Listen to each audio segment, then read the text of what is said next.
વિદ્યાર્થી મિત્રો, આપણે ચાલુ કરીએ આપણું યુનિટ 5 હેલ્પિંગ હેન્ડ્સનો ત્રીજો વિડીયો. આ ત્રીજા વિડીયોની અંદર મેં તમને કંઈક રાઈટ અને રોંગ ટ્રુ ફોલ્સનું હોમવર્ક આપ્યું હતું. એ ઉપરાંત મેં તમને ઘટનાક્રમ જે વાર્તાની છે એ વ્યવસ્થિત લાઈનમાં ગોઠવવા આપી હતી. તો આ બંને આપણે વિડીયો સ્ટોપ કરી અને આપણું આ એક સરસ મજાનું જે એક્સરસાઇઝ છે એના જવાબ આપણે ચેક કરી લેશું. ત્યારબાદ હવે આપણે ચાલુ કરી આપણું નેક્સ્ટ લેસન. એમાં શું છે એ હું તમને બતાવું છું, પણ પહેલાં વિડીયો સ્ટોપ કરી અને ચેક કરી લ્યો. હવે અહીંયા આપણે ચાલુ કરીએ આપણે એક નાની એવી પાછી એક કવિતા, પોયમ. કે પોયમમાં શું છે કે the electrician is on the pole. જો આમાં છે ને જે આપણા હેલ્પિંગ હેન્ડ્સ કે આપણા મદદગારો છે એ ક્યાં હોય, પોતાનું કામ ક્યાં કરે છે એના વિશેની એક નાની એવી કવિતા છે. તો કે the electrician is on the pole. On the pole એટલે થાંભલો. ઇલેક્ટ્રિશિયન ક્યાં છે? થાંભલા ઉપર, અથવા તો એની ઓફિસે હોય, બે જગ્યાએ. બરાબર, કોઈ પણ બેમાંથી એક જગ્યાએ હોઈ શકે. તો અહીંયા ઇલેક્ટ્રિશિયન એટલે કે જે ઇલેક્ટ્રિકનું કામ કરતા હોય તે અત્યારે ક્યાં છે? ઇઝ ઓન ધ પોલ, તે થાંભલા ઉપર છે. The farmer is at the farm. ખેડૂત છે એ ક્યાં હોય? ફિલ્ડ ઉપર એટલે ખેતરમાં. The farmer is at the farm, ખેડૂત ખેતરમાં છે. The blacksmith is at the factory. Blacksmith લુહાર, જે લોખંડનું કામ કરે છે, પાઇપ બનાવવાનું કે વગેરે. આપણી પાસે લોખંડની ઘણી બધી ઘરે વસ્તુ હોય છે, એ બધી વસ્તુ બનાવવાનું કામ કોણ કરે? લુહાર કરે, બ્લેકસ્મિથ. તો એ ક્યાં છે? એની ફેક્ટરીમાં છે. The factory is warm. Warm એટલે કે ગરમી, ગરમ. ફેક્ટરી કેવી છે? હુફાળી છે, ગરમ છે.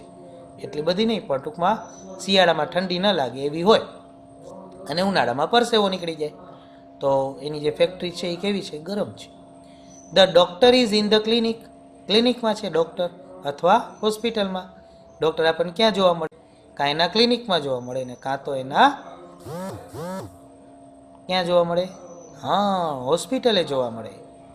ધ જજ is in the court. Order order, આમ હથોડો પછાડે ને, ઓર્ડર ઓર્ડર. એ જજ ક્યાં હોય? કોર્ટમાં હોય. કોર્ટ સિવાય બહાર ન કે ઓર્ડર ઓર્ડર, એટલે એ ક્યાં હોય? કોર્ટમાં હોય. The clerk is in the cabin. Clerk છે એ કેબિનમાં છે. ક્યાં કેબિનમાં?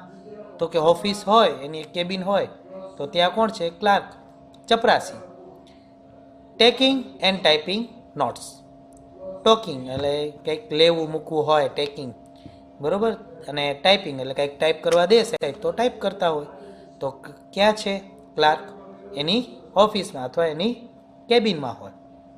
The milkman is at the yard. Yard એટલે આપણે નથી કહેતા તબેલો હોય, ગાયનો તબેલો, ભેંસનો તબેલો, તો એની પ્રકારનું યાર્ડ એટલે તબેલો. મિલ્કમેન એટલે દૂધવાળો. દૂધવાળો ક્યાં હોય? ગાય ભેંસના તબેલામાં હોય ને, એને યાર્ડ કહેવાય. તો દૂધવાળો છે એના યાર્ડમાં એટલે કે તબેલામાં છે. The shepherd is with the herd. Herd એટલે જો પ્રાણીઓનું ઝુંડ હોય ને, ઘેટા બકરાનું ઝુંડ હોય એને શું કહેવાય? હર્ડ કહેવાય. આખો ઝુંડ હોય ને એને.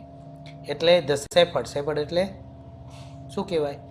જે આપણે ઓલા બધા ઘેટા બકરાને ચરાવવા લઈ જાય એને શેફર્ડ કહેવાય, બરાબર. The shepherd is with herd. Shepherd છે એ કોના ભેગું છે? શેફર્ડ છે એ પોતાના પ્રાણીઓના ટોળા ભેગું છે.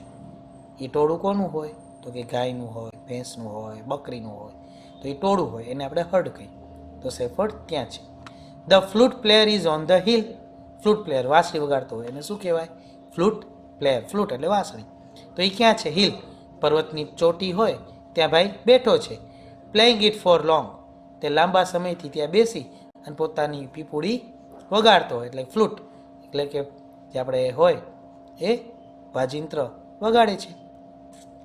The grocer is at the grocer. Grocer, grocer એટલે ગાંધી.